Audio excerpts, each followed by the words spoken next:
Bonsoir. Le classement Shanghai des meilleures universités du monde a été récemment rendu public. Et cette année encore, ce sont les établissements d'enseignement supérieur américains qui caracolent en tête. En effet, 16 parmi les 20 meilleures universités du monde sont basées ici aux États-Unis. Quant à l'Afrique, seuls 15 établissements du continent figurent sur la liste composée de 1000 universités. L'Afrique du Sud, avec ses 8 écoles classées, arrive en tête, suivi de l'Égypte, du Nigeria et de la Tunisie. Le nombre de Nobel et de distinctions, le nombre de chercheurs les plus cités dans leur domaine ou encore le nombre de publications dans la revue Sciences et Nature sont, entre autres, les critères pris en compte dans ce classement où les universités d'Afrique francophone au sud du Sahara sont absentes.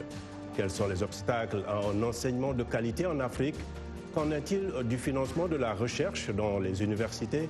Comment adapter l'enseignement supérieur aux réalités du marché de l'emploi?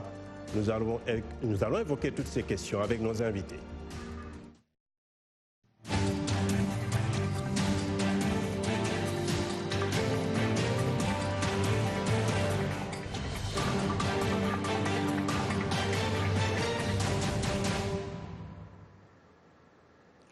Bienvenue à ce nouveau rendez-vous de Washington Forum.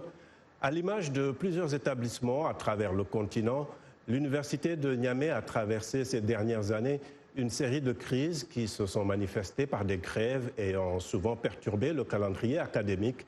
Étudiants et enseignants dénoncent les conditions d'études et de travail dans les universités qui manquent de ressources alors qu'elles reçoivent de plus en plus d'étudiants.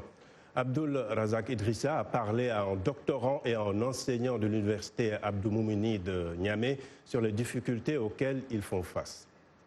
On n'a pas accès très rapidement et facilement, je dirais, à des documents.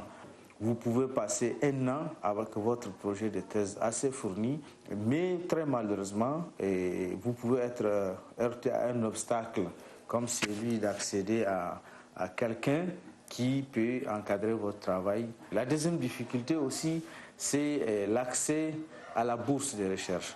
Moi, je n'ai jamais eu une bourse, bénéficié d'une bourse de recherche depuis que j'ai commencé du cycle de 2A.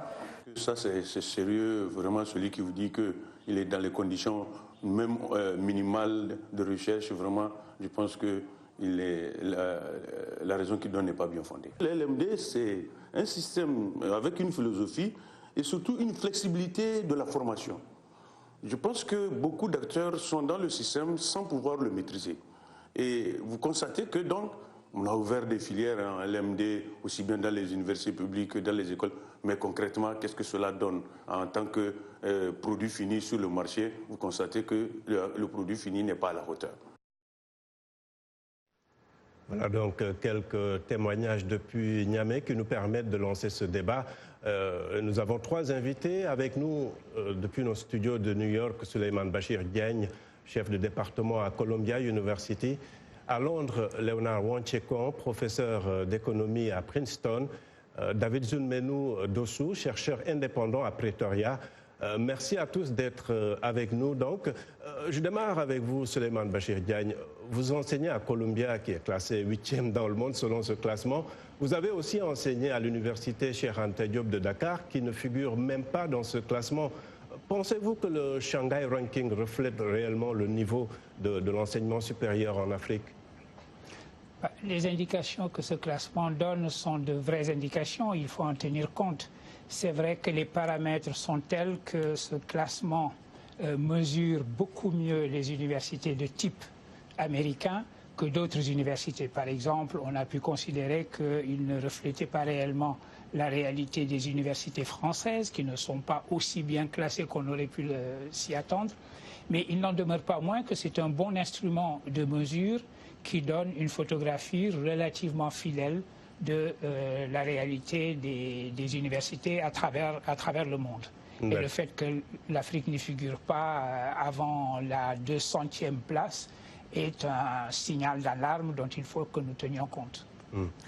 Alors, Léonard Wanchekon, pourquoi l'Afrique francophone, qui produit pourtant et fournit même des cadres un peu partout, y compris dans les secteurs les plus pointus, n'arrive pas à être bien classée? Merci beaucoup. En dehors des éléments dont le professeur Souleymane Diana a dit, je pense qu'il y a aussi la question de l'exode des grands chercheurs francophones aux États-Unis et en France.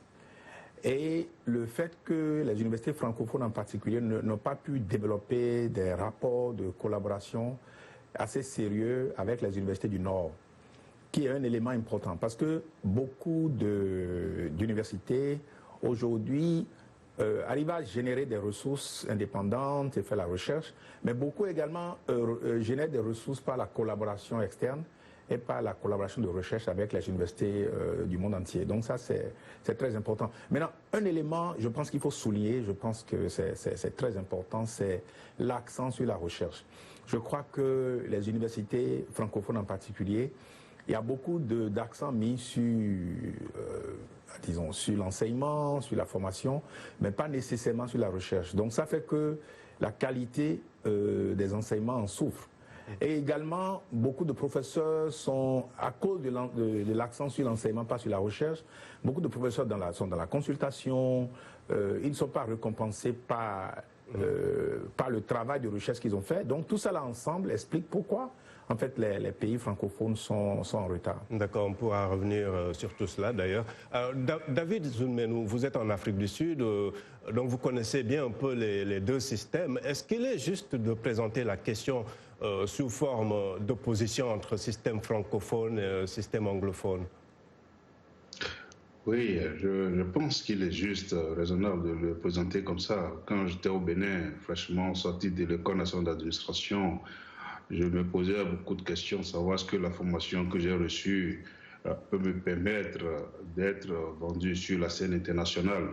Et j'avoue que j'avais du mal à répondre à cette question. C'est vrai que le Bénin était connu comme un pays producteur de cadres, mais à partir de notre génération, je veux dire la génération 90, la génération d'après la conférence nationale, le système éducatif au Bénin était déjà en déconfiture.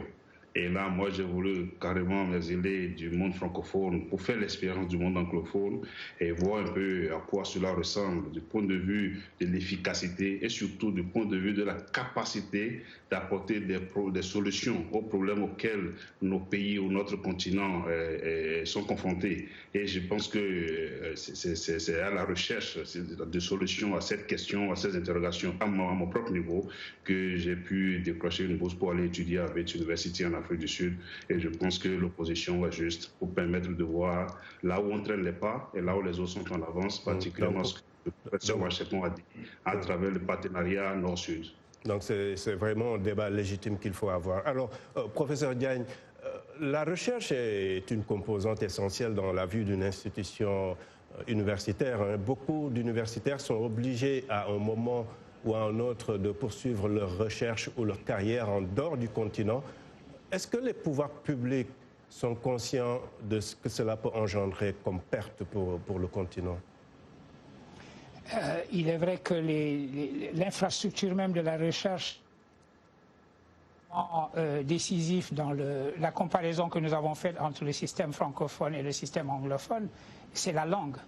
Pour publier sa recherche, vous êtes mieux récompensé, si vous voulez, si votre recherche est publiée en anglais et dans des revues anglaises que si elle est publiée en français et dans des revues françaises.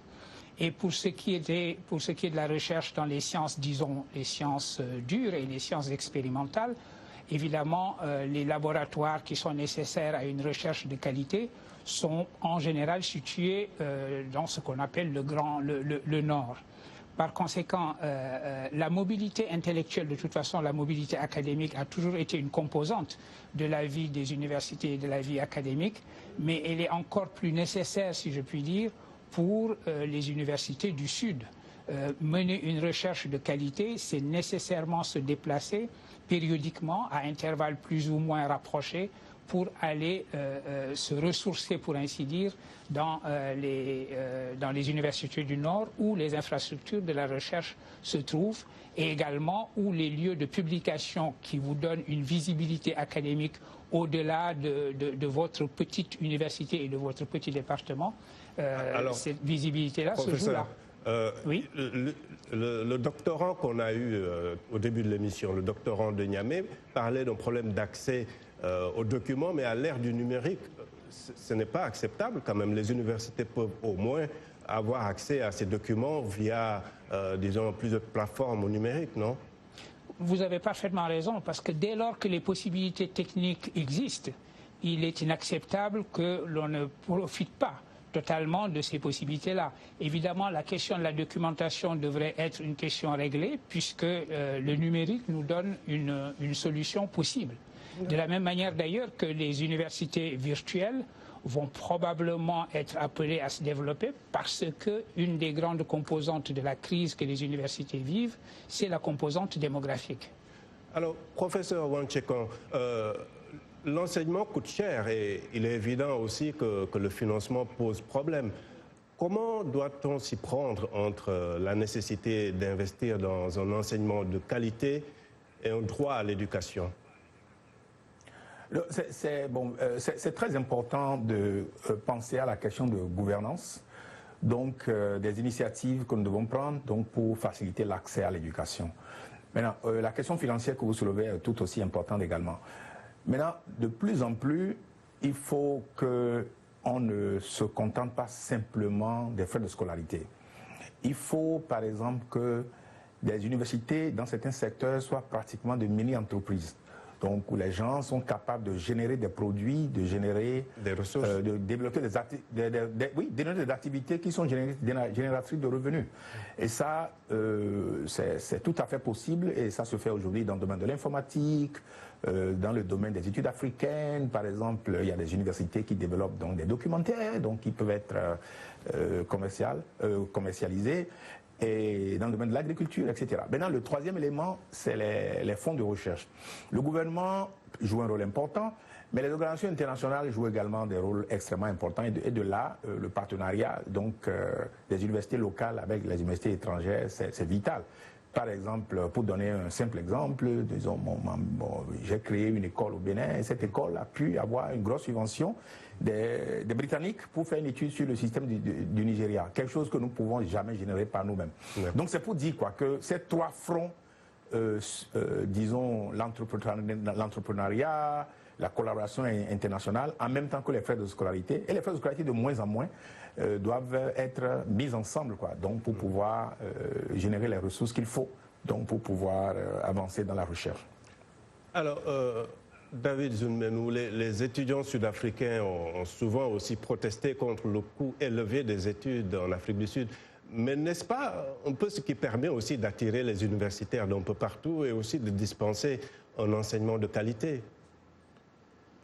Oui, tout à fait. Je pense que l'idéologie ici en Afrique du Sud, c'est d'abord l'excellence. Et parce que c'est un pays qui veut vraiment compétir avec le système global, donc de ce fait, cherche à s'aligner avec les meilleurs de ce monde. Enfin, on veut être en coopération avec Harvard et Oxford, avec l'essentiel des bonnes universités américaines, et veulent de ce fait tailler un peu le profil de ces étudiants sur le profil des étudiants qu'on peut retrouver ailleurs. Néanmoins, je pense que le pays traverse une crise que je peux appeler une crise universitaire liée à ce que le professeur Wanchekan vient de mentionner, à savoir le coût financier de l'éducation en Afrique du Sud. Et quand on comprend un peu le contexte historique de ce pays et on comprend un peu les effets que cela peut avoir sur l'éducation, particulièrement pour la majorité noire, on est en droit de dire, évidemment, il y a de l'excellence, mais pour y accéder, il faut se lever tôt et il faut être bien dosé. C'est ce qui a expliqué d'ailleurs les grèves qu'on a observées dans le système éducatif depuis 2016 et qui continue d'ailleurs, obligeant le gouvernement à revoir un peu le coût d'accès à l'éducation pour permettre en tout cas aux jeunes de se libérer du joug de la pauvreté. D'accord.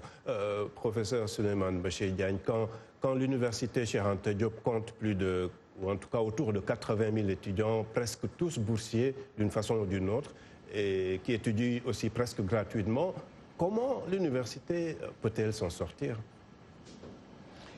Évidemment, voilà, c'est la quadrature du cercle, parce qu'il faut évidemment tenir à un enseignement public et un enseignement qui soit donc quasiment gratuit. Mais toute la question est de savoir s'il peut être aujourd'hui complètement gratuit.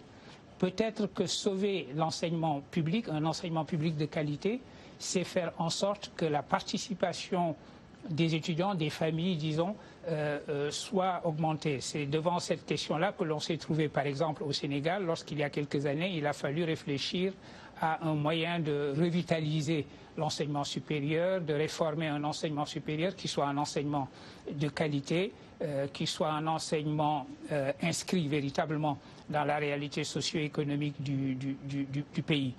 Et qui ne soit pas simplement une manière justement de maintenir ces 80 000 étudiants, parce qu'il y a également la qualité des enseignements et de la distribution des étudiants entre les différentes facultés et les différentes disciplines.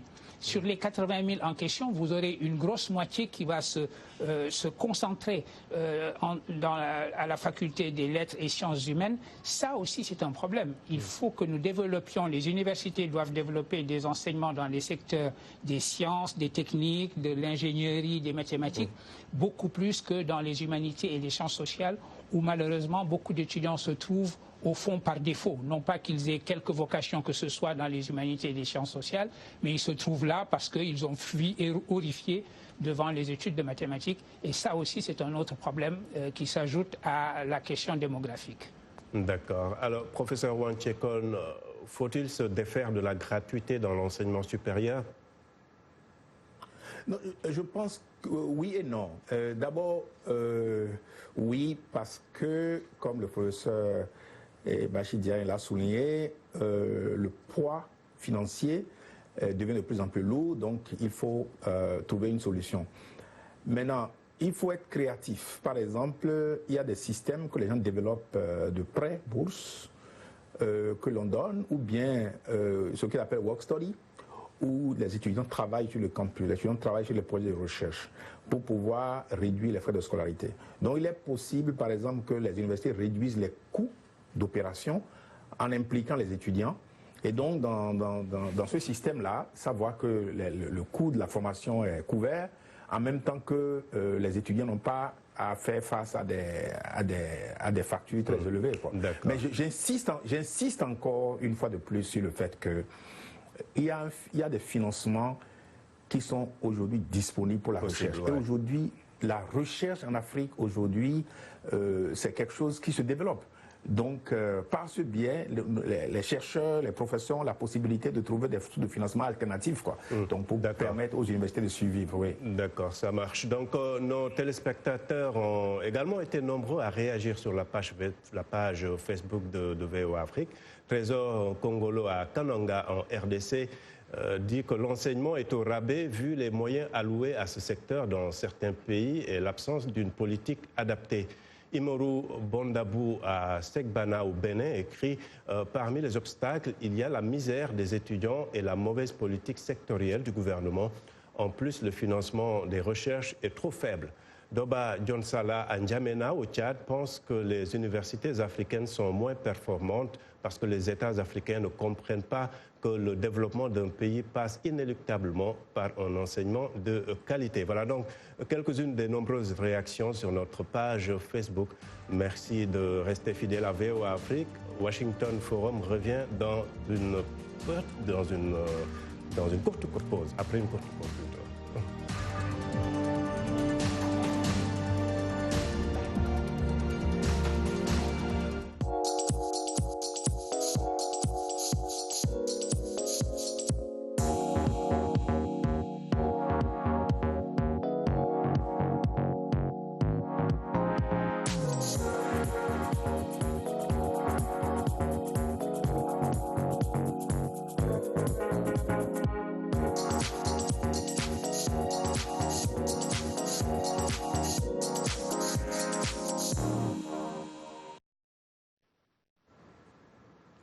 Voilà, heureux de vous retrouver pour la seconde partie de Washington Forum. Abdurrahman Dia à la présentation.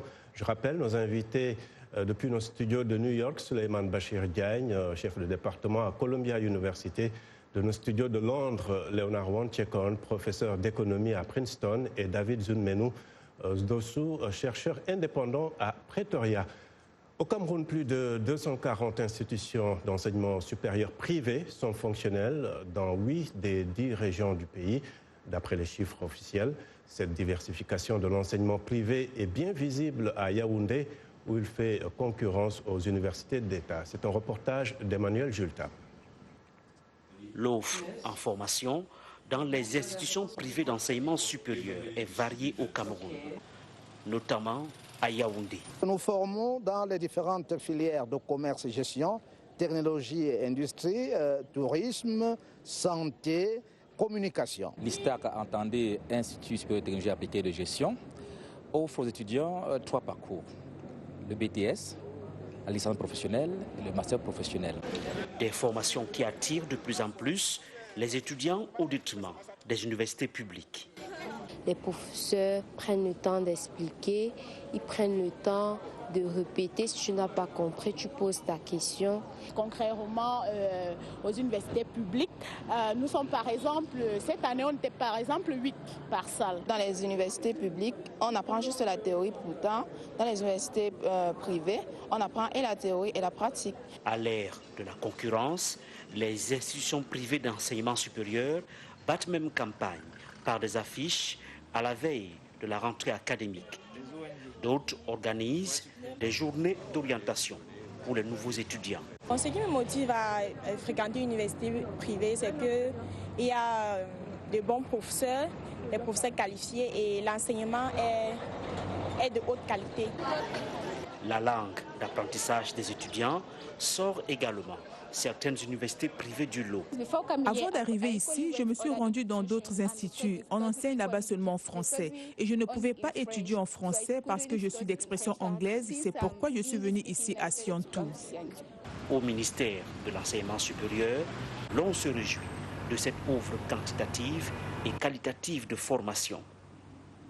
242 instituts privés d'enseignement supérieur et même des universités maintenant sous-régionales, par exemple. Vous avez par exemple l'Université protestante d'Afrique centrale, l'Université catholique d'Afrique centrale, vous avez l'Université inter-État Cameroun-Congo à Saint-Méliman, qui est une université entièrement numérique, comme on en rencontre en Amérique, en Inde et en Chine. À noter que les institutions privées d'enseignement supérieur du Cameroun sont sous la tutelle académique des universités d'État. Merci beaucoup à Emmanuel Jultap. Alors, professeur Wanchekon, parmi les solutions, donc, il y a les universités privées. Vous avez vous-même ouvert un établissement au Bénin. On ne peut pas parler de concurrence, mais plutôt de complémentarité, non? Oui, c'est ça. Je pense que c'est très important, le fait de la compétition aux universités publiques. Mais également, ce qui est intéressant, c'est qu'il y aura plus d'innovation dans le curriculum. Et comme les étudiants qui ont été interviewés ont souligné, c'est qu'il faut être plus agressif, par exemple, dans l'introduction des stages, dans l'implication dans la recherche, les échanges internationaux, et donc relever la qualité par ce biais-là. Et également être agressif sur le recrutement des professeurs. Donc dans mon université, par exemple, nous avons cette année recruté essentiellement, en tout cas une bonne partie sur le marché américain. Donc il y a des professeurs du niveau international qui enseignent dans notre école. Donc, bref, je pense que les écoles privées bien régulées, sous le contrôle donc la régulation de l'État, c'est un élément très important pour pouvoir élever le niveau. Donc ce qu'il faut faire maintenant, c'est de tout faire pour que ces universités privées puissent également collaborer avec les universités publiques locales, notamment sur le plan de la recherche. D'accord. Professeur Diagne, l'université a pour objectif premier de dispenser la connaissance, mais elle prépare aussi à la vie active. Faut-il repenser le modèle universitaire africain pour mieux aider cette jeunesse à s'insérer plus facilement dans le milieu professionnel une fois sortie? Oui, absolument. Et il ne faut pas non plus oublier une des fonctions de l'université qui est la promotion sociale et la réduction des inégalités. Il faut toujours placer l'université dans cette mission qui lui est dévolue, une mission de constitution, de transmission des savoirs et de promotion et de développement des individus et de réduction des inégalités. C'est la raison pour laquelle je reviens sur un point que Léonard a eu raison également de souligner, c'est l'institution publique qui a cette mission de réduction des inégalités. Et par conséquent, il faut toujours la renforcer. Maintenant, le renforcement de l'université suppose également, effectivement, que l'université ait souci du placement de ses étudiants. L'université ne peut pas simplement être une sorte de monde fermé sur soi qui décrète que ce qu'il y a lieu de faire, c'est de transmettre des connaissances sans se soucier au fond de l'actualité de ces connaissances, ni même se soucier également de la pertinence de ces connaissances pour le monde dans lequel nous vivons. C'est la raison pour laquelle la réflexion prospective s'impose. Il faut comprendre dans quelle société nous vivons, vers quelle société nous allons, et par conséquent définir la mission de l'université à partir des sociétés vers lesquelles nous allons et dans le monde entier. L'Afrique ne peut pas se couper du reste du monde. Et c'est la raison, par exemple, pour laquelle il faut effectivement que l'université soit toujours attentive aux nouvelles connaissances qu'il faut constituer, qu'il faut transmettre. Et c'est donc, vous avez parfaitement raison de souligner que l'inscription de l'université dans la réalité socio-économique de nos pays est un paramètre crucial. D'accord. Alors, David Zunmenou, le reproche qu'on entend souvent, que d'ailleurs le professeur Diagne a brossé plus tôt, c'est que ces universités forment beaucoup de littéraires et pas assez de scientifiques. Comment est-ce qu'on peut inverser la tendance ? Je pense que les problèmes auxquels nous sommes confrontés nous y obligent. Et c'est ce que je disais tout à l'heure. Il faut apprendre aujourd'hui à former des gens qui sont capables d'imaginer, de rêver, d'oser, et dans le domaine scientifique, d'innover. Sans ça, on ne bougera pas. Et c'est essentiel de mettre l'accent sur ça. Mais avant de développer, je voudrais juste développer un petit point. Parce que je me dis, le développement des institutions privées est une bonne chose, car cela apporte de l'excellence dans la formation. Mais en même temps, ça laisse orphelines les institutions publiques qui sont délaissées et où le niveau de formation décline d'année en année. Si on fait une comparaison des universités publiques et des universités privées dans le contexte africain, on se rend compte que les étudiants qui sont dans le secteur, dans les institutions publiques, sont délaissés. Par exemple, l'Université nationale du Bénin, les gens continuent de s'asseoir sur des briques dans les cours et il n'y a pas de programme d'orientation. On ne suit pas l'étudiant, on ne cherche pas à identifier ses passions, ses compétences pour pouvoir l'orienter dans une filière qui lui permette de développer ses habiletés. Et au résultat, nous formons des littéraires qui sont bien dans les livres, mais qui sont incapables de développer un produit qui transforme la société, comme dans le domaine de l'informatique, dans le domaine de l'agriculture. Même les ingénieurs agricoles que nous formons dans ces institutions-là s'asseyent au bureau et se comportent comme des patrons au lieu d'être sur le terrain pour aider les fermiers à transformer la façon de produire. Donc on a ce problème-là et il faut vraiment que le discours soit bien ficelé, bien harmonisé, bien passé pour que nous comprenions que non, à l'heure de l'informatique, des nouvelles techniques de l'informatique, on a besoin de mettre beaucoup plus d'accent sur les sciences, d'encourager les enfants, les jeunes vers ce domaine-là, plutôt que de les laisser choisir un domaine où la vie semble facile parce qu'on n'a pas de choix, parce qu'on n'a pas... Voilà, malheureusement, on arrive au terme de cette émission. Je vous invite à poursuivre le débat sur notre page Facebook. Merci à tout le monde d'avoir participé à cette émission que vous pouvez retrouver sur notre page Facebook. Sans oublier un grand merci à tous nos télépartenaires et à toute l'équipe qui m'a aidé donc, à réaliser cette émission. À très bientôt. Au revoir.